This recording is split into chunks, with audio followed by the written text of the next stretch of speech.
Tonight's speaker is Tatiana Watkins, speaking of the Chinese diaspora, discussing Oregon's early Chinese and Chinese American communities. Tatiana is an archaeologist based in Southern Oregon. She graduated from Southern Oregon University. She studied Rogue Valley history, focusing on the Rogue River War and the Chinese railroad workers. Since graduating, she has continued to work in Southern Oregon as well as Eastern Oregon on the Malheur National Forest. She is finishing her graduate degree at the University of Idaho with research into the Chinese diaspora and gold mining sites in Eastern Oregon. Tatiana, welcome. Give us a good talk. All right, well, thank you for inviting me. Let me just share my screen and we'll get all this started. All righty. Looks great. Perfect. So, as previously stated, I'm Tatiana Watkins. I am currently an archaeologist for the Rogue River Siskiyou National Forest, and I will be doing my talk on Chinese diaspora, discussing Oregon's early Chinese and Chinese American communities. I will preface this by saying, though I now work for the Rogue River Siskiyou National Forest, this work is discussing my previous experiences on the Malheur National Forest.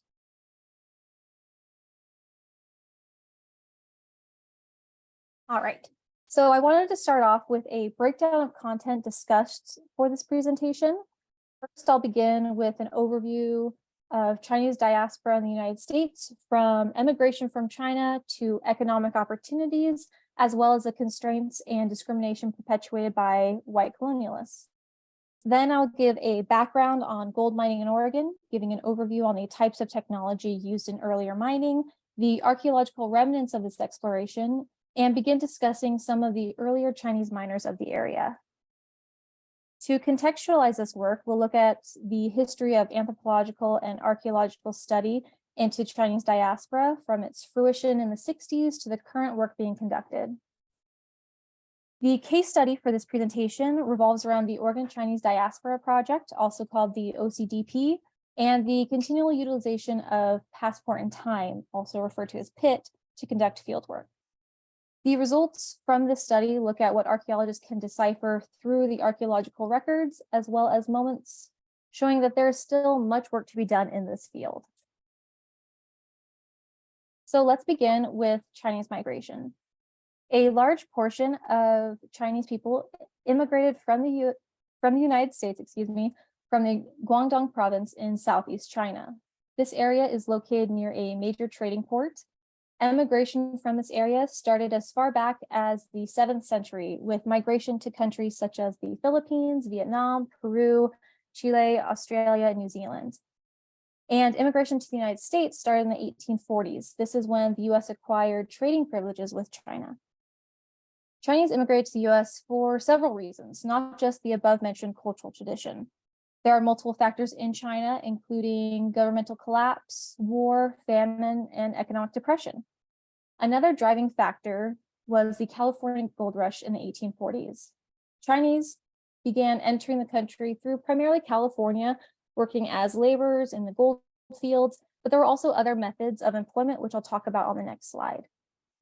As more people were coming to California seeking gold, soon the gold fields were starting to dry out, and many miners started moving to find additional gold prospects. As I said earlier, Chinese migrants encompass many jobs. These include merchants, physicians, working in laundry, cooks and laborers, primarily miners and railroad workers, as well as chefs, servants, farmers. The census records have preserved the multitude of jobs held by the community. There was competition for gold claims and employment. Since immigrating, there has been a long list of anti-Chinese legislation and actions. These are just a few of the laws set forth against the Chinese community in the United States, and some in particular in Oregon. Important to note is the drawing depicted on the left side of the screen, titled, quote, "Every dog has his day," unquote, in which an indigenous man is warning a Chinese man that much like his experience with white Euro-Americans, the Chinese community will become targeted and excluded. You see in the background an African-American man saying that his day is coming. This depicts the slippery slope of discrimination and social inequality perpetuated on the basis of cultural ethnic, and racial differences. With this process of discrimination and, quote, running, unquote, different cultural groups out, we see the purposeful exclusion from history books. But the presence of these historically excluded groups around us and excluded around the US, and we can see through archaeological studies, the contribution of the past have made permanent impacts on our landscape. And one of the significant impacts of the landscape is from mining. John Day, Oregon received Euro-American attention with the discovery of gold in 1862. Before the discovery, Eastern Oregon was an established route from the goldfields of Southern Oregon to Idaho's budding gold rush. Along the route in 1861, small gold deposits were located in the Blue Mountains, seen in the dark blue circle on the map.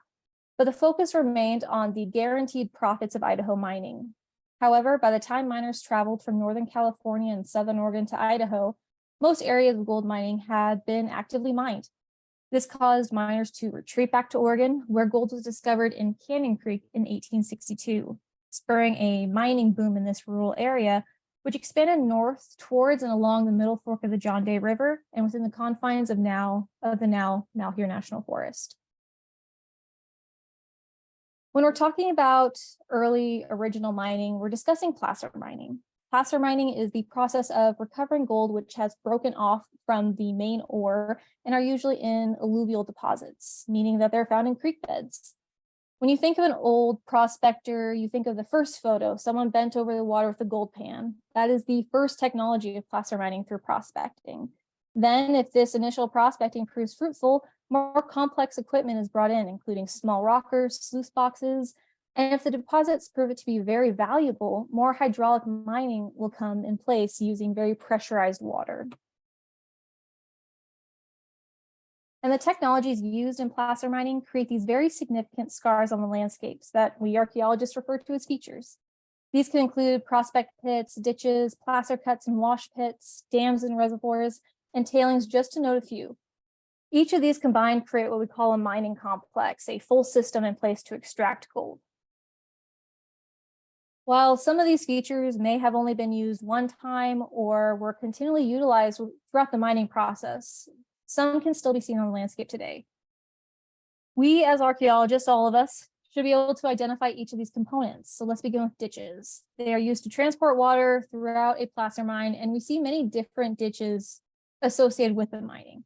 And ditches can take varying forms. The photo on the right is hardly noticeable, if noticeable at all. The line there shows the flow of the ditch.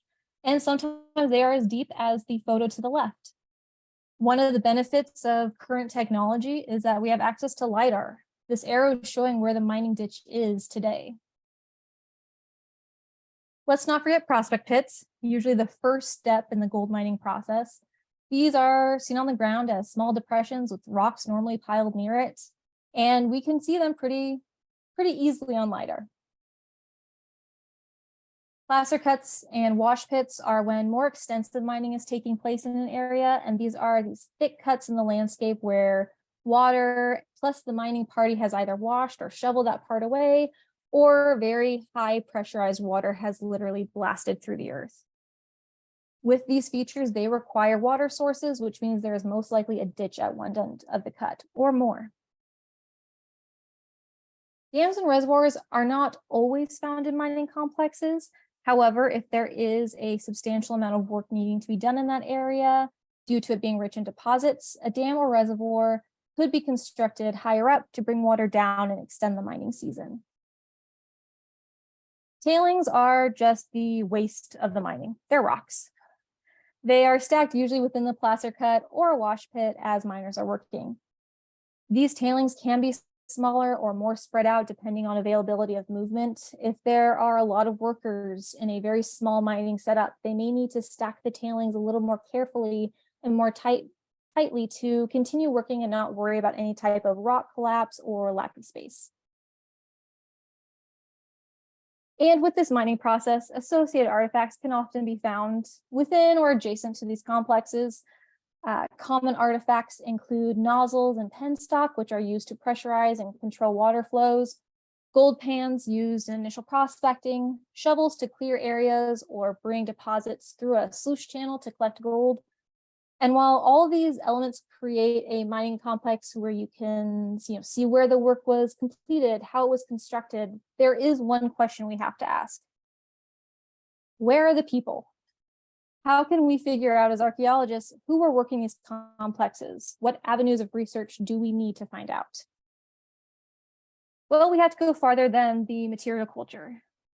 Often near mines, we do have remnants of potential mining camps where there may be domestic artifacts, but that only shows the presence of people and maybe their day-to-day life and activities, but demographics are very hard to decipher. That is when we look for archival information. And that could be through the forms of photographs, newspaper articles, mining claims, census records, store ledgers, personal accounts. The possibilities to find this information are very widespread. It's just having the time and resources to look and find that information. Through the use of archival research, we know that gold was found in 1861 in the Blue Mountains and in John Day the year after. Through mining claim records, we see the areas along Canyon Creek were regularly mined and then expanded to the John Day River and surrounding areas. Through newspaper clippings, we see that 1866 was the first mention of Chinese immigrants in the area. The archival documentation is necessary to make these connections. It's necessary to date sites, and it's incredibly important in the interpretive element of archaeology.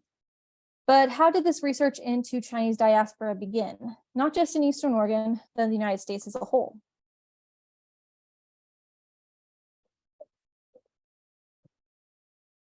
It began in the 1960s and started to gain traction in the 80s and 90s. It was more commonly known as overseas Chinese archaeology.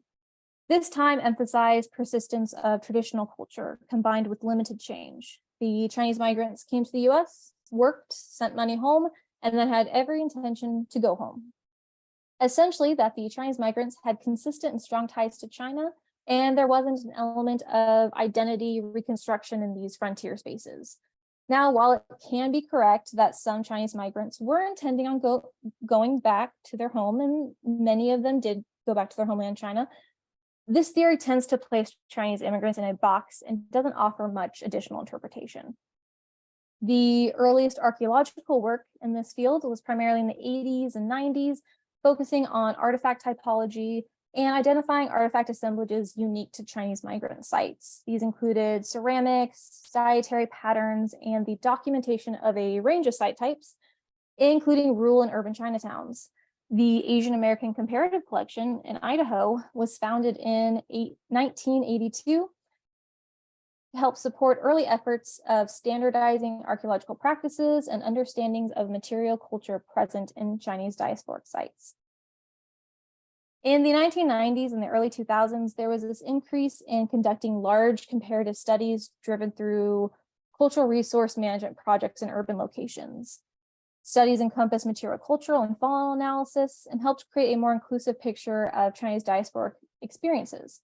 Also expanded into more non-urban contexts and examined more industries such as shrimping, fishing, mining, and railroad work.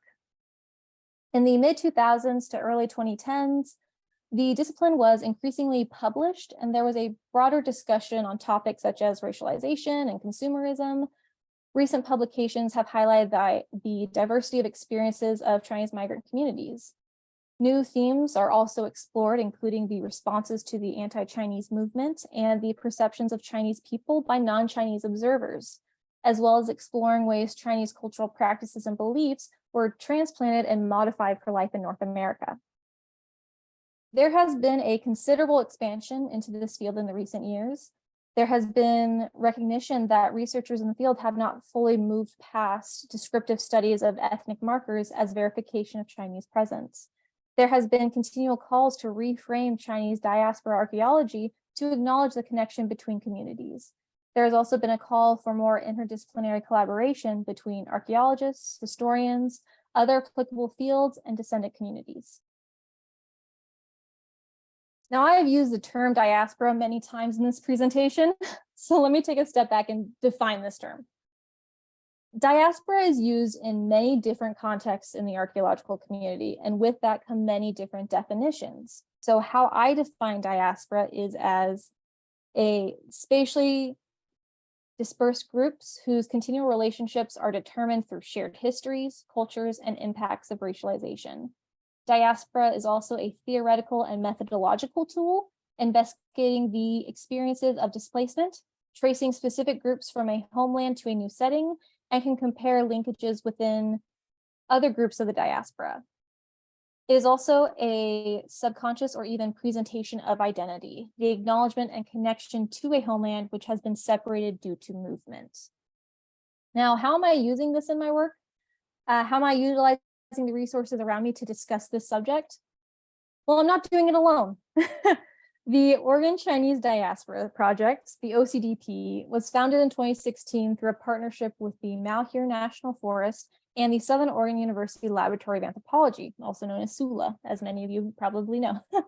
The project has since expanded its partnerships to the Medford District Bureau of Land Management, the Rogue River Siskiyou National Forest, Kamwa Chung State Heritage Site, with informal partners through the Oregon Historical Society, Portland's Chinatown Museum. The OCDP's goal focuses on research, collaboration, and education regarding the Chinese and Chinese American residents in Oregon's early history. The Malheur National Forest has been hosting OCDP projects and events since 2017, including field schools with SULA, public lectures, outdoor events, and yearly presentations at conferences and talks. So Passport in Time, PIT, is a Forest Service run program which enlists the help of volunteers from around the country in preserving cultural resources, whether that be through research, excavation, or interpretation. Though past PIT projects have been conducted on Chinese and Chinese American mining companies, the Malheur has hosted 2 PIT projects in direct association with the OCDP. Some of them are also on this call. The first was held in July of 2019 in conjunction with a SULA Archaeological Field School. The latest occurred in the summer of 2021. This project explored potential mining camps occupied by Chinese and Chinese American gold miners during the late 19th century. Let's give some historical context on the site that we chose for the OCDP and Passport in Time projects. So following the arrival of working along Canyon Creek, Euro-Americans branched out to claim land ownership through the Homestead Act of 1862. One area of interest was along the middle fork of the John Day River, which supplied subsistence and vital waterways for agricultural and mining purposes. The sites associated with this research are along a tributary of the Middle Fork John Day River. Because the fixation and initial mining were on Canyon Creek, there is limited documentation on the initial expansion into this area. One of the earliest documentations of Euro-American presence was found in a mining lease agreement between the landowner Stephen Graham and the Ah Yi and Co., a Chinese-operated mining company, in May of 1869. Graham, recorded in the census as a hotel owner, used the land for agricultural purposes, with gold prospecting occurring along the creek within the confines of his land. The mining lease included, quote, 10 mining claims, more or less situated in 4 gulfs, also 1 ditch and 20 sluice boxes and 3 picks, 1 shovel, also 1 cabin, unquote, indicating that prior prospecting had occurred in the area, but there's no documentation to verify who had conducted it. The most likely explanation is Graham was testing his land for potential gold, and the ditch could have been utilized to bring water to those prospects as well as potential agricultural purposes. While the company began in this area in 1869, there is not evidence of longstanding occupation. In fact, in September of 1870, the company sold their lease to the James Taylor Mining Company for $42.50. This selling of the lease occurred 5 days prior to Graham selling his property to Thomas Davis, listed in the census as a hotel keeper.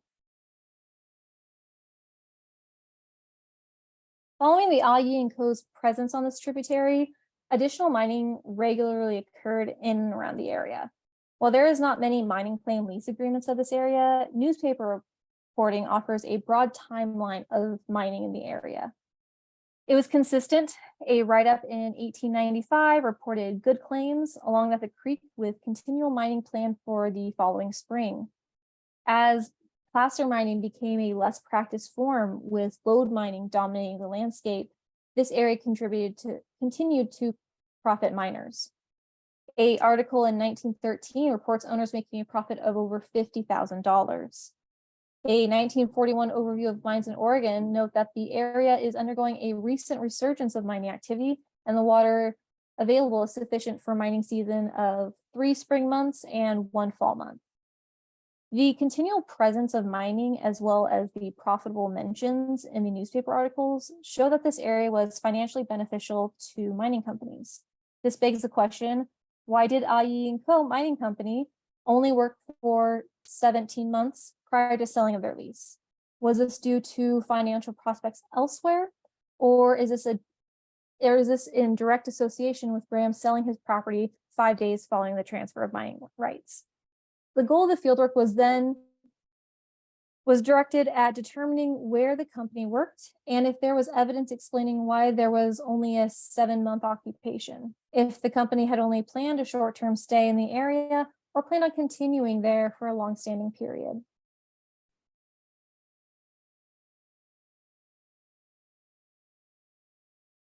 Some of you are in these photos. The site encompasses 23 documented features.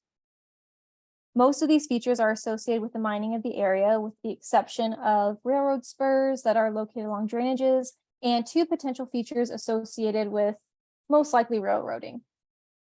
There's limited information to determine which is the appropriate context, though. 3 of the features described in the site record include camps believed to be associated with mining companies. Features 13 and 14 were the focal areas of interest for the 2021 pit project. Feature 13 is located on a small bench in a floodplain along a drainage. The initial recording noted multiple wooden boards, cans, round nails, and shovel pieces. A possible structure was noted within this, a tent platform, which included a pile of rocks that resembled a collapsed fireplace. Farther north of the feature, within a mining ditch, a piece of penstock was noted.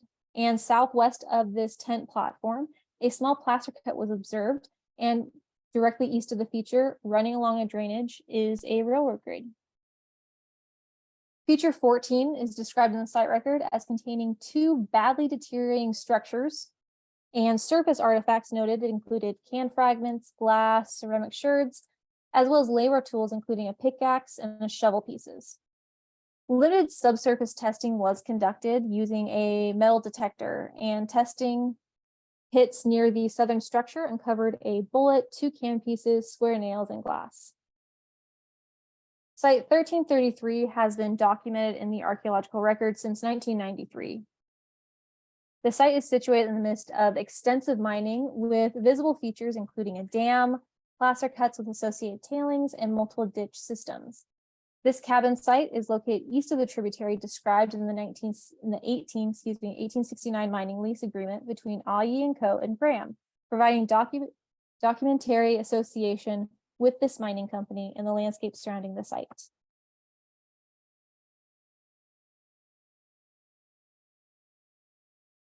During this recent project, 16 volunteers were chosen out of 63 applicants for the pit project. These volunteers, in collaboration with Forest Service employees, excavated 2 features on the land associated potentially with the A.I. Mining Company. During the 5-day session, volunteers completed pedestrian survey, metal detector assisted survey, recorded and collected surface artifacts, and excavated multiple areas of each feature. The 2 areas that were excavated during the pit project were features 13 and 14, as previously discussed. A placer mining wash pit, which spans over 50 meters, connected these 2 areas. Metal detector lanes set at 1 meter width were laid out over the extent of both mining camps, potential mining camps, prior to the start of the pit project. Volunteers began the session with pedestrian survey, going through lanes marking any surface artifacts with plastic discs as to avoid interference with metal detectors that followed soon after. After the metal detection was completed, all the hits and surface finds were mapped by hand, while volunteers collected the surface artifacts and replaced the discs with pin flags. And you can see the sheer amount of pin flags on the sites. Following the surface artifact collection, areas were chosen to be excavated based on the metal detecting hits and the overall pattern of metal detection. These quarter test units, we call them QTUs, were 50 centimeter by 50 centimeter squares dug in systematic levels to locate and properly document artifacts. There was a total of 4 QTUs conducted at feature 13 and 8 QTUs conducted at feature 14. Using a pinpointer, a mini metal detecting wand, volunteers and Forest Service employees also conducted metal detector probes to locate artifacts specific to metal detecting hits. So these were in addition, and 10 were conducted at each of the features. Following excavations, the artifacts collected from features 13 and 14 were sent to the University of Idaho's anthropology lab to be processed and cataloged by myself and several undergraduates. They are pictured here. This slide shows a condensed version of both the catalogs, showcasing the different groups and categories of the artifacts. We will begin with feature 13, as that was the first site we looked at during the PIT project. As you can see on the table, there are not too many artifacts, recovered from this site. Of the 390 artifacts collected, a large majority were on the surface. This slide only shows a tiny sample of the artifacts we had noted and we had collected at feature 13. Though there is a small number of artifacts, they do tell a compelling story. A majority of the artifacts were collected are tin cans, many tin cans. However, these tin cans are slightly different. They were carefully deconstructed, and the presence of holes or still nailed, as you can see on the slide, show that they were used for something else. It looks like the cans were used as reinforcement for structural purposes, either shingles on a roof or to reinforce windows or walls. These cans that are present weren't just used for this purpose. Also see some types of modifications. So there are, as you can see, the Chinese dry food can in the bottom left portion of the slide has a very purposeful square cut out of it, suggesting some type of patchwork needed to be done, which we think is different from the majority of the cans that were used for that reinforcement purpose.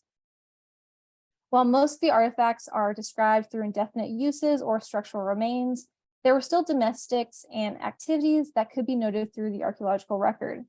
The small Chinese brown glazed stoneware ceramic sherds that are seen in the upper right-hand portion of the slide are just several found at feature 13. These do not have any glazing on the base, so we know they're not associated with alcohol. And through diameter analysis, we can conclude that the vessels are most likely a spouted jar or a wide mouth jar, as you can see in the photos. The high presence of amethyst glass also helps us date the general site. However, the continual use of manganese in the glass until about 1916, 1917 doesn't give us a very narrow date. An important artifact also to note is in the bottom right-hand corner, we have a very small manganese glass shard. It is incredibly tiny, but it is a molded glass. And through our work with the Asian American Comparative Collection, we were able to conclude that it is part of an opium lamp base. Unfortunately, due to its location in the floodplain and the later dated railroad spur, this area has been highly disturbed. There are some challenges associating artifacts to specific time periods.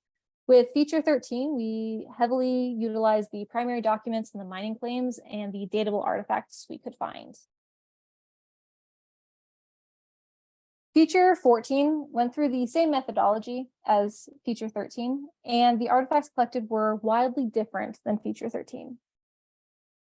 There are about double the amount of artifacts collected here instead of feature 13. This feature also has different types of disturbances as opposed to the previous one.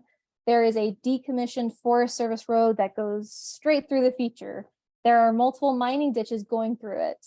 And as opposed to feature 13, there were fewer structural artifacts noted. However, the presence of window pane glass and a raised platform suggests that the cabin was there as well.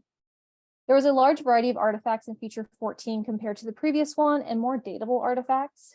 The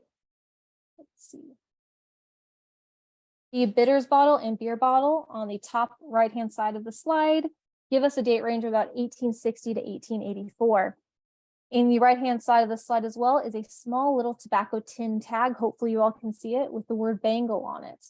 It is challenging to find information dedicated just to tobacco tags.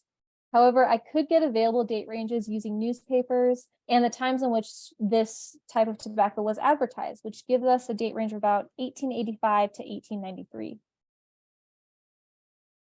We also see more artifacts associated with the actual mining compared to feature 13. The presence of axe heads that are heavily disfigured from the mining activities, as you can see in the bottom part of the slide. There are also tips of pickaxes as well as a pick handle connector, but that's not seen on the slide right now. And there are, much like the previous feature, modified artifacts. And while feature 13 discussed more structural remains and possible patchwork, feature 14 modified artifacts have a variety of associations, primarily with domestics and a little bit of mining. There was a bundle of multiple gauge wires that were connected and rewrapped to use at a later date. A small cap from a can was recovered with holes punched into one side of the can, suggesting maybe it was some type of shaker or sifter, and a meat can that was emptied, holes were punched in, and then reused. The working theory is that this is a type of grater or strainer.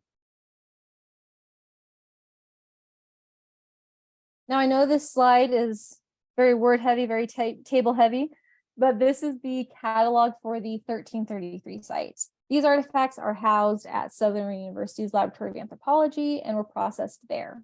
And these excavations occurred both in 2018 and 2021. So right now the catalogs are separated.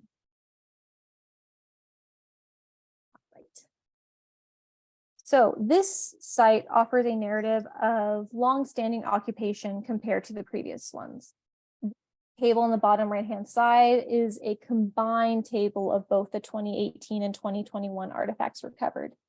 The center photo shows one of the methods used when excavating this site here. We have an exposure of the cabin feature using clearing of the top surface. This type of horizontal exposure is very popular, very common when we're looking at temporary sites, temporary camps, because most things are readily on the surface rather than fairly far below surface. Quarter test units were also conducted in this area and opened up several units. This exposure seen in the photo shows both the inside of the cabin and the outside of the cabin, with artifacts noted in their association. And much like feature 13 and 14, many artifacts are associated with structural remains. But this site shows more permanent living situation as opposed to the temporary camps. There are similarities to the artifacts found in 1333 to the previous ones. There is the presence of Chinese brown glazed stoneware and modified metals. However, the modified elements in this site are used more for specific mining purposes. The cans were deconstructed, holes punched in that were larger, and reused as grizzlies, a type of grate used in sluice channels. And only one bottle was located with datable markings of about 1850s. Out of these features and the sites individually and together, patterns have emerged.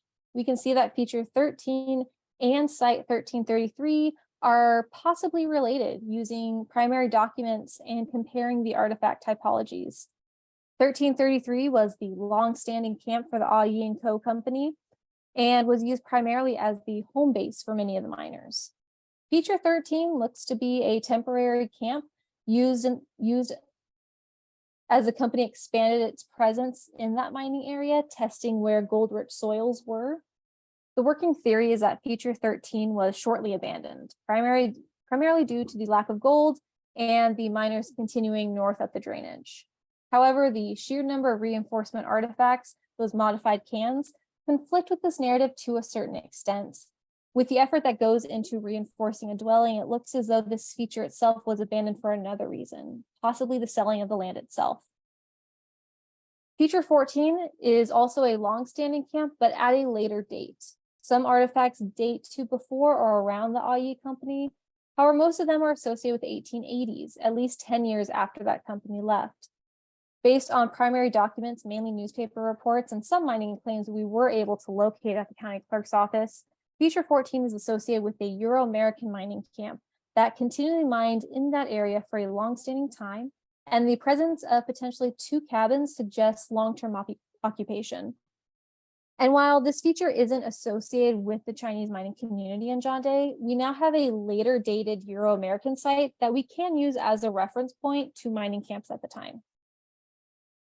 All sites have in common the presence of modified artifacts. However, the intention of those artifacts vary greatly. This tells us that regardless of the company, the distance from town from supplies required miners to reuse what they had and repurpose them for their needs. While the artifacts show a compelling story of mining throughout the area in early colonial John Day contexts, more research avenues can be pursued through this work. With the multi-dating sites, closer looks at the camps associated with this tributary can be examined for the association to specific mining claims and creating a timeline for mining companies in that region.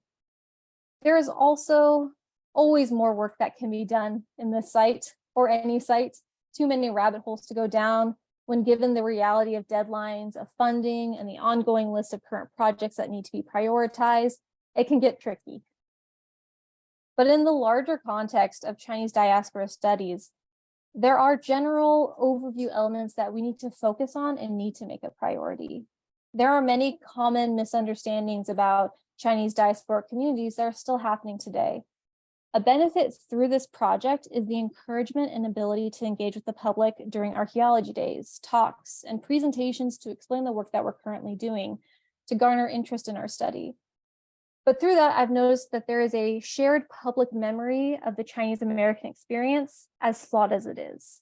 There are discussions of Chinese miners only being utilized for cheap labor, essentially, that they're not allowed to own land and therefore just reworking tailings that white Euro-American mining companies gave up on. There is a heightened sense of exotification and otherness when discussing Chinese culture and communities. The emphasis on artifacts deemed as only being used by the Chinese and this mysticism surrounding Chinese belief and the fixation on violence to underrepresented communities.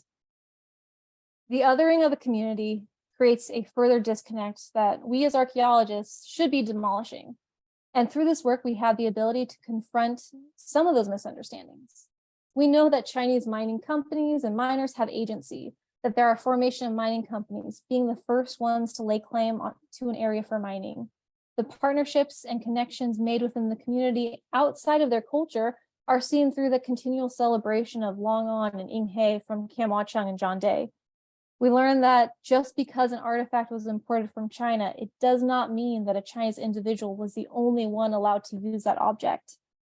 That goods and services within a small town are limited, and we look at this Western frontier as a way to reinvent oneself, to use the goods available to create something that reminds us of home, that also demonstrates what can be created in our new environment. As archaeologists in this field, we need to prioritize sharing the resources and the information we're uncovering to the public, to interested communities. Far too often, archaeology is placed in a very privileged setting of education, which isn't readily accessible. I will say that this project has been great at hosting public days and presenting talks such as this one, where we can share this information. But how do we go about making a change in the collective public memory? Should we do a top to bottom reconstructing that focuses on teaching college students and professionals the updated learnings of our discipline and hope they trickle down to the public? Or should we start the opposite way, going to schools, participating in not just public archaeology days, but through local celebrations, such as having a booth at a county fair? And how do we know that this work is having the effect we want it to? Can one conversation with one public member make a large difference? Or do we need to have something physical, something that will remind people of the work that's being done on the misunderstandings and misconceptions that we are confronting? There are resources available through the form of academic journals and books, but those cost money. Those require resources that not everyone has. More importantly, what role should researchers, should archaeologists have in changing public understanding of a purposely excluded community? Should we be gatekeepers of such knowledge? Is it beneficial to center ourselves in this goal, or should we step back and be allies to descendant communities and aid when we are asked? Now, I do not know the answer to these questions, and I don't think myself or just one archaeologist should have the answer to these questions. This is an ongoing discussion that needs to happen and needs to take precedence when going through projects focusing on diaspora, transnationalism, racialization, projects that focus on communities outside of ourselves. We look to further the study of diaspora communities and add more nuance than the researchers before us did. And however many decades down the road, there will be new researchers studying the same communities, wondering why we didn't add specific nuances or update information that is set to their current societal standards. We need to ask how future students, future members of the Oregon Archaeological Society will look at our work and if it did aid in a better understanding of the past. In the meantime, I hope that this work being conducted at these sites will inspire researchers and archaeologists to pursue looking at their mining camps beyond the surface of fast-paced site recording and inspection of adverse effects to prioritize building a more accurate, complex story of mining on their lands. Thank you.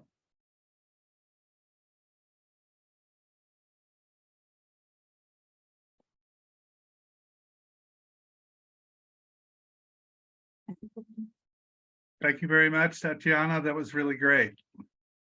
Thank you. If you could, yeah, you've already shut off your PowerPoint. Perfect. Jim, do we have any questions from the room there? First, Tatiana, thank you very much. Nice talk. Questions? Question. Excavation, did you find Chinese coins and were they stamped or cast coins? Tatiana, the question is, during your excavations, did you find any coins and what kind were they? Stamped or cast? Oh, I didn't find any coins. Okay, no coins. Answer the question. You know, we do find them in different contexts and different sites for sure. I'm assuming when you're talking about coins, you're talking about Asian coins, Chinese coins. Yes. So, and they are used for a variety of different things as gaming pieces, not really used as currency, sometimes medicinal purposes. And one in particular is we see these Chinese baskets that are adorned with Chinese coins. And oftentimes when we see a coin like that, we assume, oh, it must have been someone of Chinese descent had this. And especially in terms of those baskets, often Euro-Americans had those baskets, even though they were decorated with traditional Chinese adornments. So that is a really interesting one. And, you know, I didn't find any coins on that site, but, you know, who knows, maybe somewhere else. There you go. Thank you. Next question. Question in the chat room. One note on the last slide with pictures. What is the artifact to the left shown next to the button? Okay, on the last slide with pictures, what's the artifact on the left next to the buttons? Buttons. Oh, those were all buttons on that slide.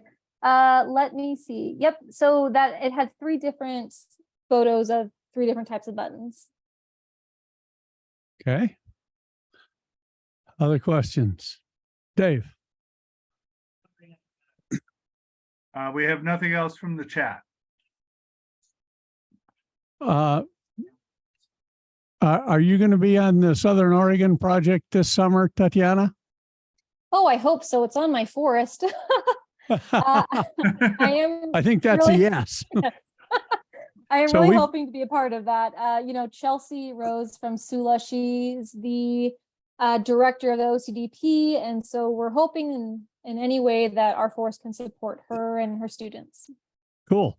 Well, we've got some OAS people that are going to be participating as volunteers on that. Oh, good. See, I arm twisted one of your people into, we are supporting it with a grant. So I arm twisted them into allowing us to get some OAS volunteers as part of that project. You know what? There is no arm twisting needed. I have had great experiences working with members of OAS on these projects. So I'm very excited to see some ones I've already seen and maybe meet some new people. I'm very excited. Wonderful. Perfect. Well, we'd like to form a even stronger partnership with you, because this is the sort of thing that we're good at, and B, now that COVID is sort of almost in our rearview mirror, we're looking to get some more field opportunities for volunteers. So sounds like we could do some really cool stuff. Oh, I think so too. Excellent. Other questions? Question.